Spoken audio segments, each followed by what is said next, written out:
How to send video from camera roll as a snap. Hi everyone, welcome back to our channel.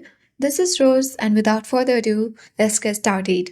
Open the Snapchat app and make sure that you are logged in. Now you can easily choose your gallery at bottom left corner of your screen and browse your gallery. Select camera roll option from top of your screen. So these are all the recent videos from your camera roll. You can choose screenshots, Facebook, Snapchat, My Albums, Cam Scanner, and Hot Red Paint. Choose any video from your camera roll. Then you can easily edit using the icon at right side. Once done,